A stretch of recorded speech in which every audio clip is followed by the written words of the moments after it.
डार्नमूर के छोटे से गांव में एक पुरानी टूटी हुई पत्थर की दीवार थी जिसे कोई छूने की हिम्मत नहीं करता था। ये स्कूल के पीछे छुपी थी, घनी आईवी, काई और भूले हुए सालों की ठंडक में लिपटी हुई थी। गांव वाले इसे द फुसफुसाती दीवार कहते थे। किसी को याद नहीं था कि इसे किसने बनाया था या क्यों। उन्हें बस कहानियां याद थीं। रात में दीवार के पास मत जाना, दादी एलिसे ने कहा। वह तुमसे बात करती है और अगर तुमने जवाब दिया तो वह कभी नहीं रुकती। तो 12 साल की मीरा को रहस्य बहुत पसंद थे। भूत, भूतिया घर, सीक्रेट टनल, उसने उन सब के बारे में पढ़ा था। सच में। तो जब उसके दोस्त अनिल ने उसे आधी रात को फुसफुसाती दीवार को छूने की चुनौती दी तो वह खुद को रोक नहीं पाई।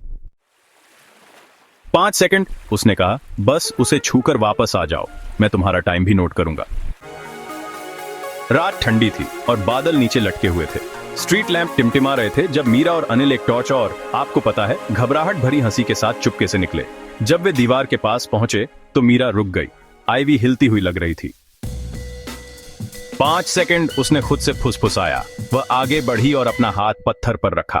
वह बर्फ ठंडा था। और फिर उसने सुना। उसने अपना हाथ झटके से पीछे खींचा। क्या तुमने वह सुना? उसने फुसफुसाया। अनिल का चेहरा पीला पड़ गया था। मैंने कुछ नहीं सुना। लेकिन मीरा ने सुना था। एक आवाज, धीमी, कर्कश, उसका नाम फुसफुसा रही थी जैसे वह इंतजार कर रही हो। जिस पल उसने दीवार को छुआ वह उसे जान गई। वे घर भागे। उस रात मीरा सो नहीं पाई। अपनी खिड़की से उसने कसम खाई कि उसने कुछ सुना। धीमी, नीची, फुसफुसाती हुई उसका नाम। बार बार, मीरा, मीरा, वापस आओ।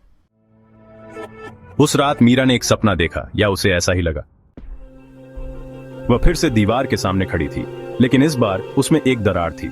कुछ अंदर हिल रहा था। एक लंबा पीला हाथ दरार से बाहर निकला। पास आओ, आवाज ने कहा। तुम ही हो जिसका मैं इंतजार कर रही थी। मीरा चिल्लाई और पसीने से तरबतर और कांपते हुए जाग गई। लेकिन आपको पता है, कुछ गलत था। उसकी खिड़की पर कीचड़ भरे हाथ के निशान थे, अंदर से। मीरा इसे और नजरअंदाज नहीं कर सकती थी। वह लाइब्रेरी गई और पुराने गांव के रिकॉर्ड खंगाले। एक पुरानी किताब के बिल्कुल पीछे उसे वह मिला। 1872 में एलिरा नाम की एक लड़की पुराने स्कूल के पीछे गायब हो गई थी। गवाहों ने दीवार से फुसफुसाहट सुनी थी। किसी ने भी पास जाने की हिम्मत नहीं की। उसकी आत्मा को रोकने के लिए दीवार को पवित्र आईवी से सील कर दिया गया था। एलिरा, मीरा, उनके नाम लगभग मिलते जुलते थे। वह अगली थी। मीरा ने इसे खत्म करने का फैसला किया। वह अकेली दीवार के पास लौट गई। आधी रात, कोई टॉर्च नहीं, कोई डर नहीं। मैं डरती नहीं, उसने जोर से कहा। दीवार ने जवाब दिया। अच्छा, उसने फुसफुसाया। आईवी अपने आप हट गई। दरार फिर से खुल गई। मीरा ने अंदर देखा। पत्थर के अंदर के अंधेरे से आंखों की एक चमकती हुई जोड़ी उसे घूर रही थी। तुम वापस आ गई, आवाज ने कहा, अब और स्पष्ट रूप से। अब तुम यहीं रहो। अनिल ने सारी रात इंतजार किया, लेकिन मीरा कभी वापस नहीं आई। अगले दिन गांव वालों को कुछ अजीब मिला। आईवी और घनी हो गई थी। दीवार और मजबूत लग रही थी। दरार गायब हो गई थी।